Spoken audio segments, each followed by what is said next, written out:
Olá a todos, sejam bem-vindos ao canal de conteúdo interativo da IRCO, o IRConnection. Esse é o nosso canal de entrevistas, o IRCochats. Eu hoje recebo novamente o Ricardo Rocha Neto, sócio do escritório AB, Rocha Neto, Taparelli e Garcês Advogados. O Ricardo vai nos ajudar a entender o ponto de vista jurídico da questão.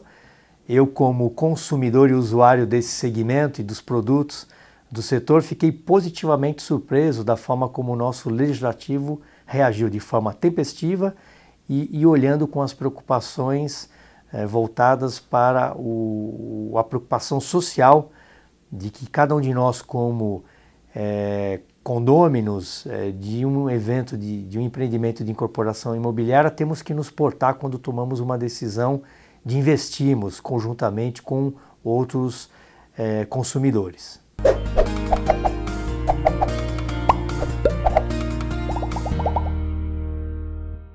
Nos explique melhor essa questão da nova lei dos extratos e a sua repercussão para o setor, por favor. Prazer estar aqui novamente, oportunidade de conversarmos sobre um tema aí de relevância, né, principalmente um impacto aí, bem significativo no setor imobiliário. Na verdade, isso foi essa nova lei dos extratos, que é a Lei 13.786 de 2018, veio em busca de trazer uma maior segurança jurídica para um setor, já que, como eu cheguei a comentar numa outra oportunidade, não havia uma previsão tão específica tratando das consequências da resolução ou resilição dos contratos. A resilição, que é a resilição bilateral ou unilateral, né? Que pode ser iniciativa de uma das partes quando é unilateral, e a resilição bilateral é o chamado distrato, que a lei trouxe uma regulamentação para as consequências tanto do distrato quanto da resolução por inadimplemento.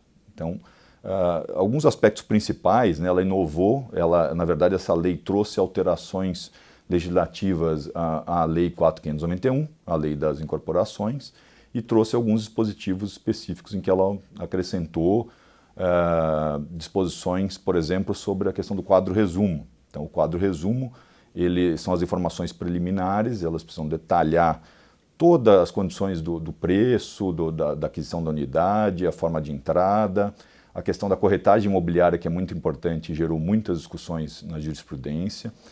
Precisa se identificar claramente qual é o valor dessa corretagem, quem são os destinatários. Então tem uma série de informações importantes, inclusive uma delas as consequências de eventual distrato ou da resolução desse contrato imobiliário de aquisição da unidade imobiliária, por conta de inadimplemento, seja do próprio adquirente ou, às vezes, nas situações de atraso na entrega do empreendimento.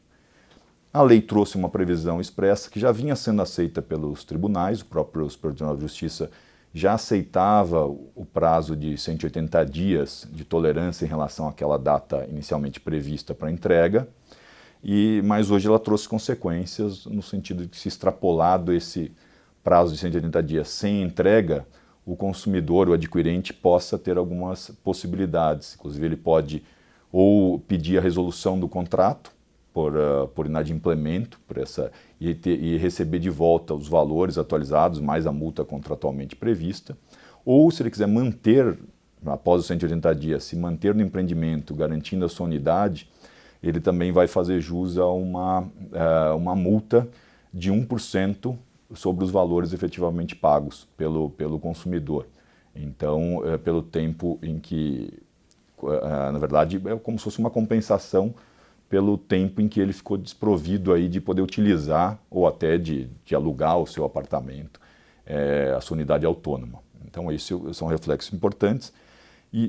Mas outras situações principais, a questão da resolução por inadimplemento do adquirente, em que se discutia a questão da retenção, qual o percentual de retenção dos valores devidos. Isso, na jurisprudência, encontramos diversos parâmetros, mas há vários julgados do próprio STJ que permitiam até 90% de devolução dos valores, 90% a 75% de devolução dos valores para o consumidor, o que gerava muito desequilíbrio no setor e uma dificuldade de até das empresas imobiliárias terem uma segurança, um panorama para poder propiciar para todos os agentes envolvidos na incorporação. Porque a incorporação, nós precisamos lembrar que ela envolve não só o adquirente incorporador, mas tem a construtora, tem um agente financeiro que vai pedir garantias, que vai pedir questões mínimas de unidades vendidas, né, parâmetros mínimos de unidades que foram comercializadas. Tudo isso é um sistema que ele é afetado, inclusive os demais adquirentes, além desse consumidor eventualmente inadimplente, porque todos há reflexos que acabam sendo gerados para a incorporação em si.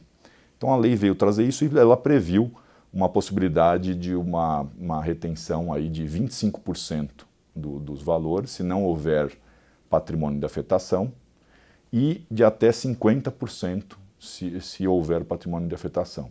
Então, de certa forma, se discute até a questão técnica da lei e tal, se é uma lei tão aperfeiçoada, assim, mas independentemente disso, a proposta foi trazer um panorama de uma segurança jurídica para o setor, enquanto que existiam várias discussões, um cenário um pouco nebuloso e que acabou, como tivemos a oportunidade de comentar, gerando a quebra de muitas empresas, né, em determinada época. Em 2016, segundo dados do IBGE, foram mais de 3.900 empresas que quebraram.